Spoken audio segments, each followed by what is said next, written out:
Hello friends, स्वागत है आप सभी का एक बार फिर से शिवा के इस यूट्यूब चैनल पर। उम्मीद करती हूँ आप सभी लोग स्वस्थ होंगे, मस्त होंगे और वीडियो का इंतज़ार कर रहे होंगे। तो आज की इस वीडियो में हम जानेंगे कुछ नई इन्फॉर्मेशन और शिवा की कुछ नई हरकतों के साथ।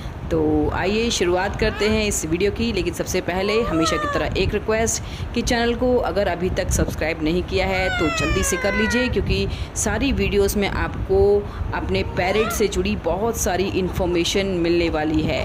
आज की वीडियो में हम जानेंगे कि हमारा तोता अपने पंख को क्यों नोचता है। तो चलिए शुरू करते हैं अपना आज का वीडियो।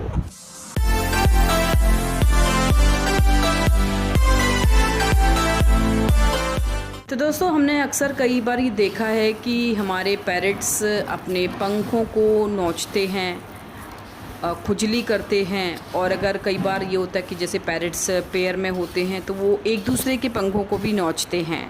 तो ये एक बहुत ही कॉमन प्रॉब्लम है और कई बार ये प्रॉब्लम इतनी ज़्यादा सीरियस हो जाती है कि हमें काफ़ी टेंशन होने लगती है। और कई मैंने पैरेट ऐसे देखे, ऐसे वीडियोस देखे या ऐसे पैरेट्स को मैंने देखा जो अपने आप को बिल्कुल गंजा कर लेते हैं, यानी कि उनके शरीर पर एक भी पंख नहीं रहता।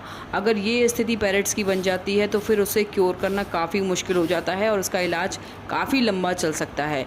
तो हमें शुरुआती दौर में सतर्क हो जाना चाहिए, अलर्ट हो जाना चाहिए कि हमें पैरेट्स में जब इस तरह के सिम्टम्स दिखाई दें, जब इस तरह की हरकत दिखाई दे, तो हम उसका पहले से ही इलाज करना शुरू कर दें। मेरी पहली एक बार वीडियो आई थी, उसमें मैंने बताया था कि जून जुलाई में पैरेट्स का पंख झड़ने का मौसम होता है। तो वहाँ पर तो कोई चिंता नहीं होती, क्योंकि ये अपनी पूंछ हटा देते हैं। बहुत सारे पंख उस वक्त झड़ते हैं क्योंकि नए पंख आ रहे होते हैं इनके। तो उस वक्त पर तो चिंता नहीं होती है।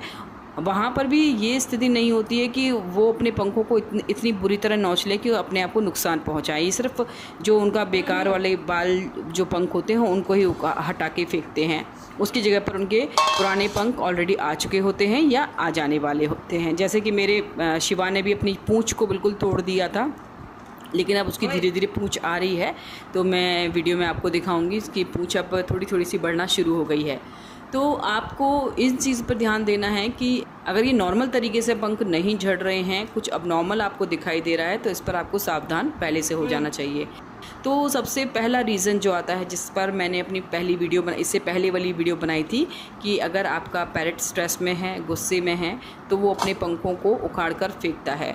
गुस्से में आने का कारण ये होता है कि अगर आप उसको प्रॉपर टाइम नहीं दे रहे, या फिर आप उसका फेवरेट फूड उसको नहीं दे रहे, या फिर उसके टाइम टेबल में थोड़ा बहुत कहीं चेंजेस आ गए हैं, या फिर कुछ इस तरह की चीज़ें जो जिससे वो आपका पैरेट जो है इरिटेट हो रहा है। यानी कि हम कहीं ऐसी जगह पर अपने पैरेट को रख दे रहे हैं जहाँ पर आते जाते लोगों से परेशान कर रहे हैं, तो ये चीज़ आपको देखनी पड़ेगी।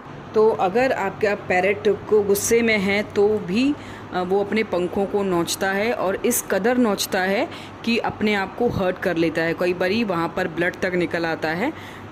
तो इसका आपको इलाज क्या करना है, मेरी पुरानी वीडियोस में जाकर आप देख सकते हैं। यहाँ पर भी बता दूँ कि आपको उसको टाइम देना है, उसको बहुत सारा प्यार करना है, ताकि उसको लगे कि आप उसके साथ हो, उसके साथ बात कीजिए, उसको अपने पास बुलाइए, उसके पास आप जाइए। अगर वो केज में है तो आपको थोड़ा सा टाइम ज़्यादा देना होगा, जिससे कि उसको जो इरिटेशन, जो गुस्सा है उसका, वो शांत हो जाए और वो प्लेफुल बन जाए। ठीक है, ये तो होता है फर्स्ट रीज़न कि वो पंख अपने क्यों नोचने लगता है। सेकंड रीज़न, ये एक डॉक्टरी भाषा है कि इनके पेट के अंदर, इनके इंटेस्टाइन के अंदर कीड़े हो जाते हैं, वॉर्मिंग हो जाती है। तो इसके लिए आपको डिवॉर्मिंग की दवाई की ज़रूरत पड़ेगी। तो इस पर भी आपको ध्यान देने की ज़रूरत है। और वैसे आप अगर आपको लगता है कि इसका कारण स्ट्रेस नहीं है, वॉर्मिंग है, तो फिर आपको डॉक्टर से कंसल्ट करके ही इसको, अपने पैरेट को दवाई देने की ज़रूरत है कि आपको कितनी बार दवाई देने की ज़रूरत है। और इन चीज़ों पर आपको पहले से ही ध्यान देना है। अदरवाइज़ अगर एक वक्त ऐसा आया जहाँ पर उसने अपने पंख सारे उखाड़ लिए हैं तो उसको ठीक होने बहुत टाइम लगता है और तोता आपका काफ़ी गंदा दिखने लगता है। तो ये सिचुएशन आप अपने पैरेट की ना आने दें, इससे पहले ही उसका उपचार करवा लें, उसको डॉक्टर से कंसल्ट कर लें।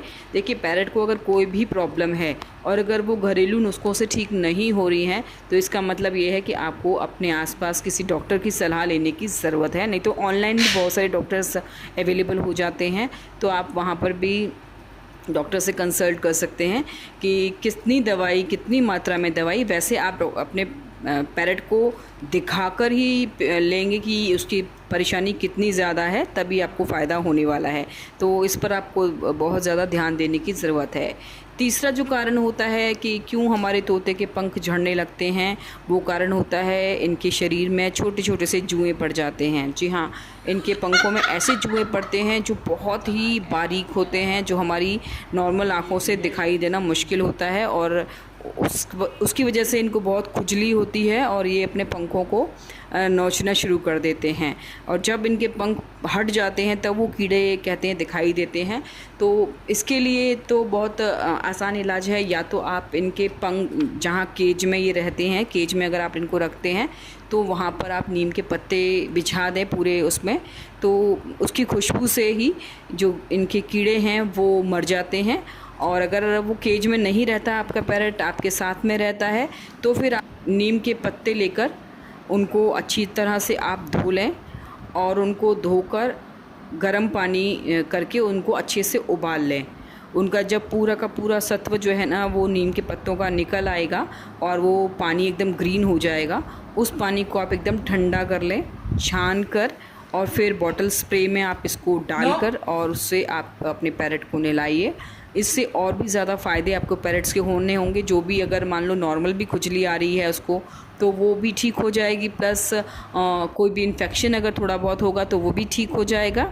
और लेकिन हाँ, ध्यान रखें उसकी आँख में वो पानी नहीं जाए, आँख में थोड़ी सी प्रॉब्लम हो सकती है, तो आँख को बचाकर आप पीछे पीछे उनके पंखों पर इस पानी का स्प्रे बॉटल से छिड़काव कर सकते हैं। और ये जो है आप हर हफ्ते कर सकते हैं। जो नीम का पानी है उसको आप हर हफ्ते अपने पैरेट के ऊपर डाल सकते हैं। इससे आपके पैरेट की जो है रंगत भी काफ़ी खूबसूरत हो जाएगी और एकदम शाइनी हो जाएगा। तो इसको आप वैसे भी अगर मान लीजिए खुजली नहीं भी कर रहा तो भी आप इसका इस्तेमाल अपने डेली रूटीन में पैरेट के लिए कर सकते हैं। तो उम्मीद करती हूँ कि ये वीडियो आपके काम की रही होगी। काम की रही है तो आप भी इसको देखिए और इसको ज़्यादा से ज़्यादा शेयर कीजिए। अगली वीडियो में और भी कुछ इन्फॉर्मेटिव आपके लिए लेकर आऊँगी, कुछ नई जानकारियों के साथ, ताकि आप अपने पैरेट का अच्छा ख्याल रख सकें। अभी के लिए मुझे और शिवा को विदा दीजिए। Very good, bye bye.